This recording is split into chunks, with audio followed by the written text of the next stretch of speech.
नमस्कार, जय हिंद। मैं आपके साथ में आपका दोस्त प्रजापति आरबी सिंह, एक नए इतिहास के पन्ने के साथ में। हमेशा हम आपको इतिहास की बारीकियों को समझाने की कोशिश करते हैं। ऐसे में इतिहास आता है प्रजापति कुम्हार समाज का। प्रजापति कुम्हार समाज यानी ओबीसी वर्ग में निवास करने वाला एक ऐसा समाज जो विभिन्न शाखाओं में बटा हुआ है, लेकिन इतिहास के पन्नों पर महार कुम्हार समाज का इतिहास मिलता है, खास तौर से जो महार के शब्द से है। वे महार जो मिट्टी के बर्तन बनाने का जिन्होंने काम शुरू किया। हमने पहले बताया था कुमाऊनी राजा सोम ने इस वंश की नींव रखी। उनके वंशजों के दो भाग हो गए, एक फर्त्यान और दूसरा महार। महार और फर्त्यान, महार एक बड़ा गुट बन गया। उसके बाद क्या हुआ, यह 7000 ईसा पूर्व की बात है। और उसके बाद इस देश में अंग्रेज आए। उसके बाद इस देश में मुगल और उसके बाद अंग्रेज। उन सब में महारों ने लड़ाइयां लड़ी और महारों का यह स्वर्णिम इतिहास मैं आपको आज बता रहा हूं। एक ब्रिटिश लेखक ने एक किताब लिखी जिसमें उस पुस्तक का नाम उन्होंने दिया the Mahar folk. Mahar folk के नाम की इस किताब में महारों के बारे में क्या कहा गया, यह इतिहास का एक बड़ा पन्ना हम आपको आज बताएंगे, दिखाएंगे और आपको बाकायदा उसके प्रूफ भी देंगे। इससे पहले वीडियो में भी हमने प्रूफ दिए थे। कुछ लोग कह रहे थे कि महार केवल एससी जाति में आते हैं, कुछ लोग कह रहे थे महार अनुसूचित जाति में आते हैं। हमने बताया कि महार उस समय के रजवाड़े थे। महार उस समय क्या हुआ जिस समय मुगल आए, और कौन लोग थे जिन्होंने महारों को अछूत बनाकर रख दिया। ब्राह्मणों ने उस समय महारों को अछूत बनाया, लेकिन उससे पहले महारों का क्या स्टेटस था यह भी मैं आपको बता देता हूं। आज भी कुम्हार जाति के लोग भी गांव के बाहर आज भी रहते हैं, और वे ही लोग तालाब में रहते हैं, तालाब के आसपास रहते हैं। उस समय भी रहते थे, उस समय भी गांव के बाहर रहते थे। महार गांव के बाहर रह करके गांव की रक्षा करते थे। किसानों की जमीन, गांव की सीमा को बताना महारों का काम था। व्यापारियों की एक जगह से दूसरी जगह जाते वक्त उन्हें सुरक्षा देना, खेत से होने वाली फसल और राज्य के खजाने की रक्षा करना, और एक जगह से दूसरी जगह सुरक्षित ले जाना, यह सब काम महारों का था। आज भी बाहर से कोई व्यापारी अभी तक भी यदि कोई आता था तो वह कुम्हार के घर पर इसलिए ठहरता था क्योंकि उसे सुरक्षा मिलेगी, और वह वहां निश्चित रूप से रहता था। व्यापारी, तमाम व्यापारी अपने लोगों को कहते थे यदि गांव में कहीं ठिकाना न मिले तो जाकर कुम्हार के घर पर रुक जाना। ऐसे ही महार समाज का काम कुछ ऐसा ही था जिस कारण उन्हें गांव के बाहर रहना पड़ता था। महार कौन थे, यह रॉबर्ट ने बताया। उन्होंने अपनी किताब द महार फोल्क में उन्होंने लिखा। यह जानने के लिए हमें सबसे पहले इस प्रश्न का उत्तर खोजना पड़ेगा, महार समाज है क्या। अभी तक जो हमें बताते हैं, जो हमें मालूम है, उसे हमें एक बार स्टडी करना पड़ेगा। महार समाज गांव के बाहर रहता है। महार समाज गांव की रक्षा का कार्य करता है। उनका कर्तव्य ही नहीं बल्कि जवाबदेही भी थी। अगर महार के रहते हुए कोई चोरी करने वाला पकड़ा जाता था और चोरी किया हुआ सामान नहीं मिलता था तो वह महार उसकी भरपाई कराते थे। चोरी करने वालों का पता लगाना महारों का काम था और उसमें महार बड़े लठेत थे और डंडे और लाठी का प्रयोग करते थे, इसलिए महारों को लठेत की जगह महार कहा गया। महार जिसकी मार धाकड़ हो वो महार होता है। चोरी करने वालों का पता लगाना, गांव में आने जाने वालों की जानकारी देना और संदिग्ध लोगों को गांव के बाहर रोक कर रखना, यह महारों का काम था। खेत और गांव की सीमा निर्धारित पटवारी की तरह करना महारों की बात अंतिम बात होती थी। जब तक महार यह तय नहीं कर देता था कि कौन किस खेत को कितना बोएगा तब तक वह खेत जोता नहीं जाता था। महारों की एक स्वतंत्र बस्ती हुआ करती थी और उसका मूल्य गांव की चावड़ी से बड़ा होता था। यानी महारों की इस बस्ती में रहने के लिए जो प्लाट थे, मकान लेना था, वो बड़ा महंगा होता था। जब कोई व्यापारी कारवां लेकर जाते थे तो महार उनकी सुरक्षा के लिए नियुक्त किए जाते थे और उनकी सुरक्षा में व्यापारी अपने आप को सुरक्षित समझते थे। महार एक लड़ाकू जाति यानी मार्शल रेस थी। यह बात ब्रिटिश लोगों ने पहचानी और महार रेजिमेंट बनाई। महार पेशे से अंगरक्षक होते थे लेकिन बड़े दिल वाले यानी निर्भीक होते थे। महार गांव, नगर, राज्य में गुप्तचर का काम करते थे और कुछ संदिग्ध को लगता था उसकी खबर नगर अध्यक्ष या गांव के पाटिल को दी जाती थी। यही नहीं, बंजारे या कोई लोग गांव में आते थे तो उनके बारे में पता करके पाटिल को बताते थे। यह उनका कर्तव्य होता था। लगान सही जगह ले जाकर खजाना सही जगह ले जाना और यह महारों की बड़ी जिम्मेदारी होती थी।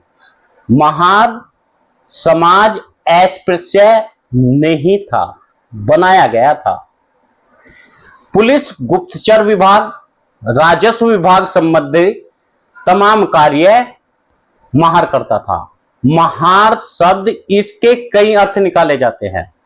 डॉक्टर इरावती कार्वे ने महार जहां रहते थे वह राष्ट्र महाराष्ट्र कहलाया।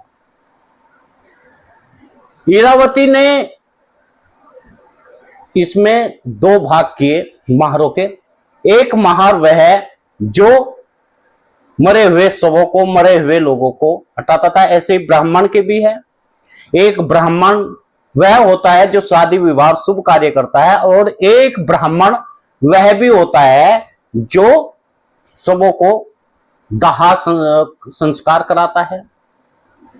ऐसे ही महारों में भी इस तरह की बात रही होगी। मूल शब्द महार, पूरे भारत में महार एक महाराष्ट्र में सबसे ज्यादा मिलते हैं। उसके बाद आसपास के जगह भी महार मिलते हैं। इसमें रॉबर्टसन ने अपनी किताब द महार फोल्क में कही। इस बात को बिल्कुल मानने योग्य नहीं है कि महार एक तौर पर किसी स्मृति, पुराण या उल्लेख में इनका उल्लेख मिलता है।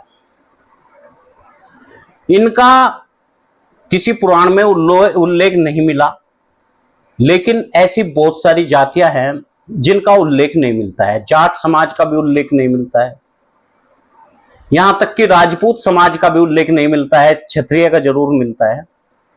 और भी बहुत सारी जातियां हो सकती है जिनका उल्लेख नहीं मिलता। विष्णु स्मृति में भी इनका उल्लेख नहीं मिलता, क्योंकि यह महार शब्द 7वीं शताब्दी में आया। अब सवाल यह उठता है कि महार जात कहां से आई? महार क्या नागवंशी है, क्या सोमवंशी है? इसके लिए महार समाज को सरनेम पर नजर डालते हैं। महारों के कुछ सरनेम होते हैं: अड़सुले, अहिरे, अवचट, भेड़े, भिलंग, भिगार, भोसले, कांबले, गायकवाड़, पंवार, गुल्यान, छांगवाल और चंद। इस तरह के गोत्र ओबीसी में भी पाए जाते हैं। यह बात साफ हो जाती है, यह लोग कभी इसी समाज का हिस्सा थे। जैसे वैसा ही अलग होता गया, उन्हें उनकी जातियां बनती चली गई। जातियां जन्म पर आधारित होती है और जातियों से धर्म विभाजित हो जाता है। यह हम आपको बता रहे हैं किस तरह से महारों को अस्पृश्य बनाया गया और किस तरह से आज भी कुछ महार ओबीसी में आते हैं। जातियों और धर्म का विभाजित होता है और समाज जिन देवताओं को मुख्यतः रूप से मानता है उनमें शिव, विष्णु, विट्ठल, महालक्ष्मी आदि। इस समाज के कोई अलग देवता नहीं है, पर कोई आश्चर्य भी नहीं है। स्पृश्य काल के दौरान मंदिरों में प्रवेश न मिलने पर अपनी धार्मिक कल्पना और लोक देवता विकसित होते हैं। हम प्रतिष्ठा से मिले हुए भगवानों को देख सकते हैं।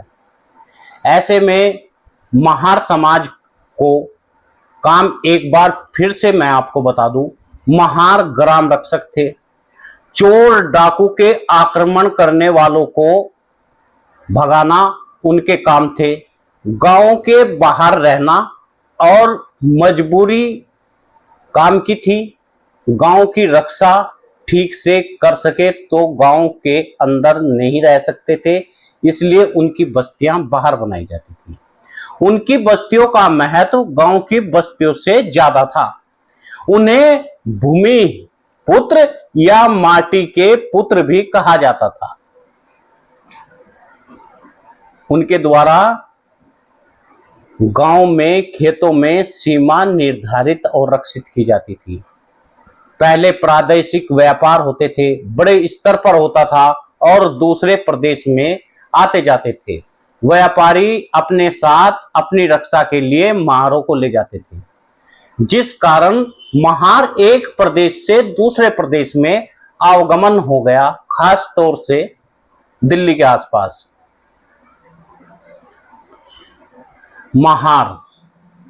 महार शब्द को यदि हम पूरी तरह से इसे देखें तो ये पूरी तरह से ईमानदारी, प्रामाणिक और लठित तौर पर कहे जाते हैं।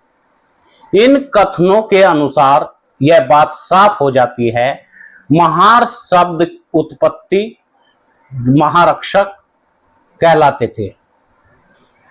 ये ईमानदार और लठित रहते थे, यह बात बिल्कुल साफ हो जाती है। महार शब्द की उत्पत्ति महारक्षक शब्द से शुरू हुई है। इस बात को सत्य साबित करने के कारण महार ये जात महाराष्ट्र के आसपास के प्रदेशों में पाई जाती है।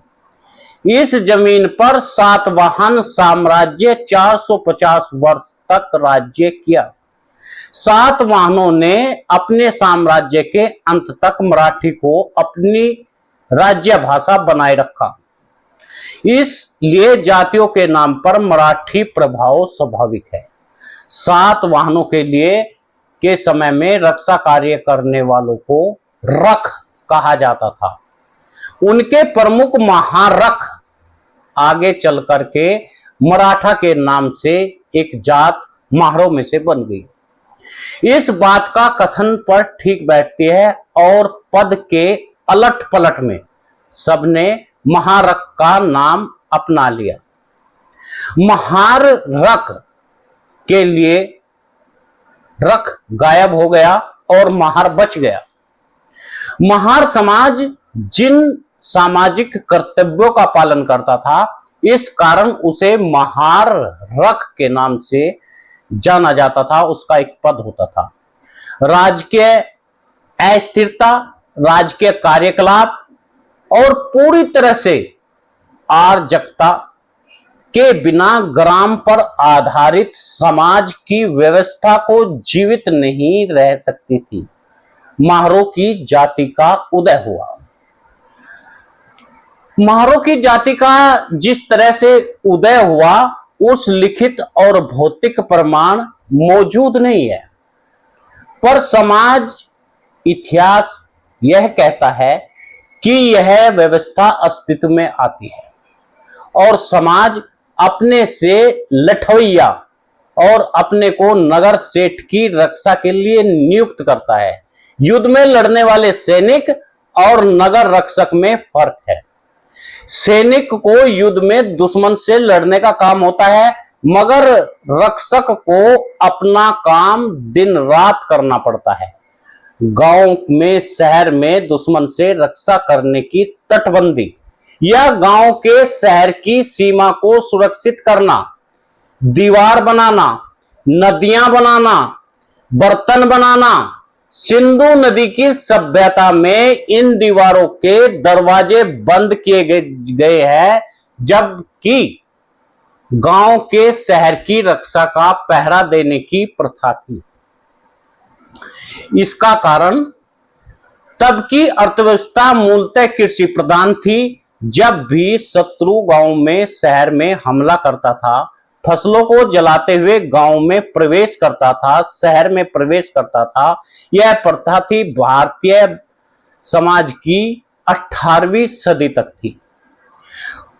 उन्हें गांव या शहर के बाहर रोकने का प्रयत्न किया जाता था। यह तर्कसंगत कथन है।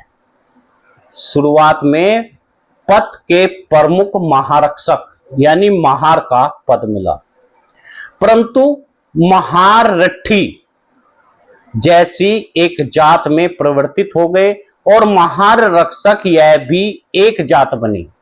यही जात महार के नाम से जानी गई। तब से उस समय गांव के चारों ओर तटबंदी होती थी। रात में उस समय दरवाजा बंद किया जाता था और सत्ता किसी भी गांव में सुरक्षित नहीं थी। गांव में लूटपाट करना, गांव को जलाना हमलावरों के प्रमुख काम था। गांव में रह करके गांव की रक्षा करने की ऐसी प्रथा कम होती थी और कम चली गई। जो महार खुद की जान और परिवार की जान खतरे में रख करके गांव के बाहर रहने लगे, गांव की हिफाजत करने लगे, हमेशा उनकी ही जीत हो यह संभव नहीं था। यह बात अपने प्राणों के बलिदान इन्हें देना पड़ता था। गांव के भड़खंबे मिलते थे, वो भी मारे गए लोगों का स्मारक है। महारों की एक बड़ी विरासत है। महार समय से प्राचीन काल में पता नहीं, पर बाद में समय के गरीब ही रहा।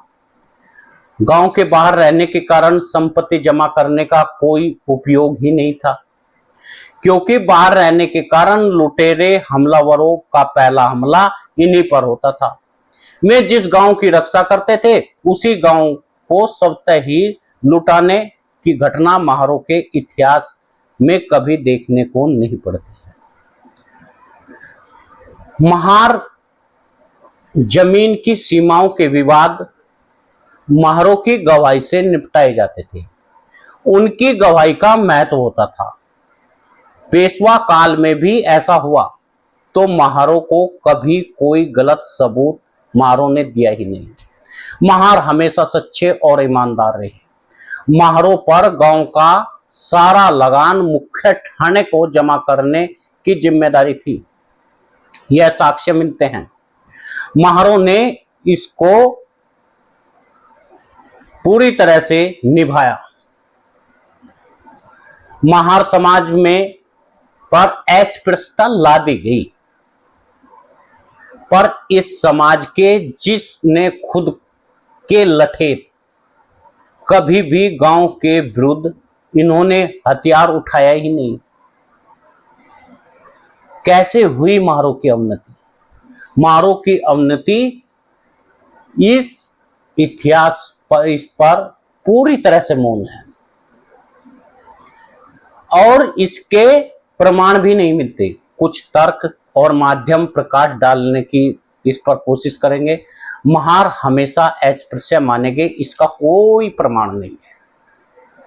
7वीं सदी की इस बात में कोई प्रमाण नहीं है। शायद महार धीरे धीरे सामाजिक पायदान पर नीचे खिसकते चले गए और जैसे जैसे पुराणों के काल में समुद्र पार न जाने की प्रथा टूटी और अंतरराष्ट्रीय व्यापार शुरू होने के कारण आधारित अर्थव्यवस्था खत्म होती चली गई। इस कारण व्यापारियों को स्थानीय अर्थव्यवस्था का झटका लगता चला गया, उत्पादन सीमित करना पड़ा और व्यापारियों को एक जगह से दूसरी जगह जाना भी कम होता चला गया। ऐसे ही महारों का काम व्यापारियों के काफिले को सुरक्षा देकर के एक स्थान से दूसरे स्थान पर जाना था, उसका काम भी कम हो गया।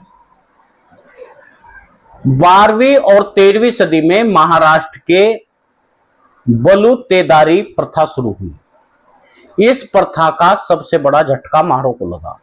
उनकी सेवा अदृश्य सेवा थी। ग्राम रक्षक का काम करते थे। व्यापार में उछाल के समय ग्राम रक्षक की सेवा जितनी जरूरत महसूस होती थी, उस पर पतन के समय सेवा उतनी ही थी।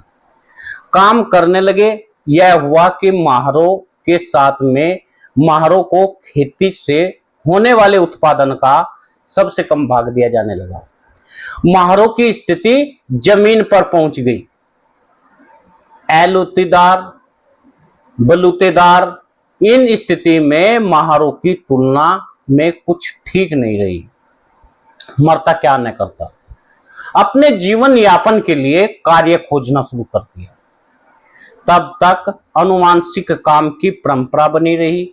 समाज में काम मिलना मुश्किल हो गया। महारों ने गांव में जो काम मिला वो काम शुरू कर दिया। ग्राम रक्षा के साथ साथ रास्ते साफ करना और पशुओं का निपटारा करना भी कुछ महारों ने अपनाया। कुछ महारों ने मिट्टी के बर्तन बनाने अपनाए। कुछ महारों ने अपने गधे, घोड़े, खच्चर से नदियां बनाई, नदियों से नहरें निकाली और तट बनाए और अलग अलग महारों की अलग अलग जात का एक नाम होता चला गया। इस कारण महारों को रक्षक और सरकारी काम के साथ में खेती और रास्ते साफ करना, मेड़ बांधना, बांध बनाना, कुआं साफ करना, ये सब काम महारों को दिया और जो जिस तरह से खाना मिला उसको खा लिया। इस्लामी हमलावरों ने जब हमला किया उसमें बची हुई ग्रामीण अर्थव्यवस्था को तबाह कर दिया और ऐसे समय में महारों का काम मिलना महारों को मुश्किल हो गया और उन्होंने अपनी गरीबी की खाई में चले गए। तब से यह समाज बहुत कंजूस होता चला गया। न्याय के साथ में अनाज का बंटवारा नहीं करता था, यह सच्चाई। उस समय धर्म की सर्वोच्च संस्था का रूप रहता था पैठण, काशी। सभी जगह पर ब्राह्मण सभा ने पूरी तरह से अपहरण करके स्वार्थ के आधारित धर्म प्रथा की नींव डाली। जिस धर्म प्रथा में मूल धर्म में कोई जगह नहीं थी, वह लादनी शुरू की लोगों के ऊपर। ब्राह्मण का नाम आते ही धर्म यह है। यह प्रथा उस काल में शुरू हुई। इस काम में अधूरी राजसत्ता मुस्लिम शासकों के यहाँ पर नौकर बन गई। क्या सरदार, क्या पाटिल, क्या सरजामे, देशमुख, सब अपने स्वार्थ की प्राप्ति की एक होड़ लग गई। तो ब्राह्मण कहाँ पीछे रहने वाला था? उसने समाज में कुछ दूसरों से लेना देना नहीं। जहांगीर, आदिल शाही, निजाम शाही, इन को दुनिया से कोई मतलब नहीं था। उनका पराक्रम अपने लोगों को लुटाने सहभागी बना और इस बात के लिए उन्हें अकेले दोष नहीं जाता। 13वीं और 14वीं सदी में महारों को अस्पृश्य बना दिया गया। यह मुझे प्राप्त साक्ष्य से लगता है।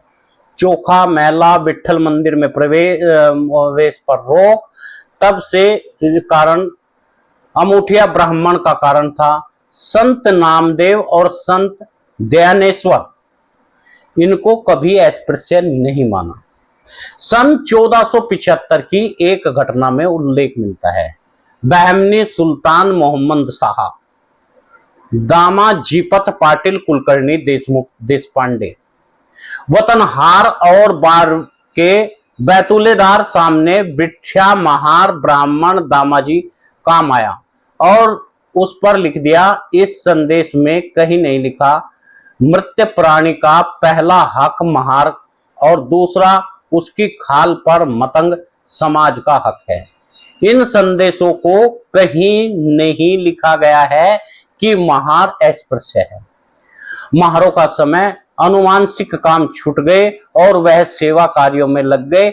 ब्राह्मणी धर्म शायद उस वक्त महार समाज अस्पृश्य ठहराया गया वो होगा और सामाजिक और धार्मिक दर्जा नष्ट कर दिया गया। महारों के साथ अन्याय क्यों किया गया?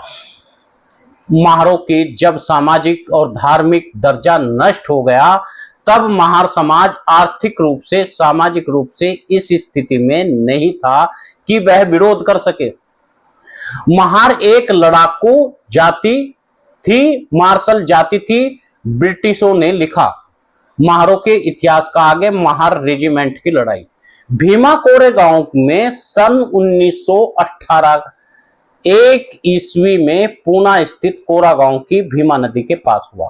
1 जनवरी 1818 को भीमा नदी के कोरेगांव में उत्तरी पूर्वी पुणे में यह लड़ाई लड़ी गई। यह लड़ाई अंग्रेज और पेशवाओं के बीच में हुई। अंग्रेजों की तरफ से 500 लड़ाके जिसमें 450 महार थे और पेशवा की द्वितीय में 28,000 सैनिक थे। मात्र 500 महार सैनिकों ने पेशवा की शक्तिशाली फौज को हरा दिया। सैनिकों की वीरता और साहस को सम्मानित किया गया। ब्रिटिश रेजिमेंट के आधिकारिक रिपोर्ट के अनुसार नायक तत्व वाला कृत्य कहा गया कि सैनिकों के अनुशासित और समर्पित साहस और स्थिरता की तारीफ की गई और युद्ध के बहुत ही महत्व का था। प्रथम अंग्रेजों की छोटी सी टुकड़ी ने पेशवाओं को हरा दिया जिसका पेशवा साम्राज्य का सफाया हुआ और उसे मदद की। दूसरा, अछूत महारों को उनकी वीरता दिखी और बंधन तोड़ने का मौका मिला। महार और भारतीय संविधान 24 जनवरी 1950 में महार डॉक्टर भीमराव अंबेडकर, भीमा राव रामजी अंबेडकर गांव भारत के संविधान और संविधान सभा को सौंपा गया। भारत का संविधान लिखने में जिनका अहम योगदान रहा, दीक्षा भूमि और महार और बौद्ध धर्म। यह एक सवाल खड़ा हो गया। दीक्षा भूमि भारत में बौद्ध धर्म का प्रमुख केंद्र रहा। नागपुर में जिस स्थिति में डॉक्टर राव रामजी अंबेडकर अक्टूबर 1956 में 14 को अपने आप को 3,80,000 अनुयायियों के साथ में बौद्ध दीक्षा ली और दीक्षा के साथ में महार समाज ने हिंदू धर्म छोड़ करके बौद्ध धर्म अपना लिया। कुछ महार हिंदू ही रहे और कुछ बौद्ध बन गए। महार आज भी महाराष्ट्र में जनसंख्या 9% का बड़ा भाग है।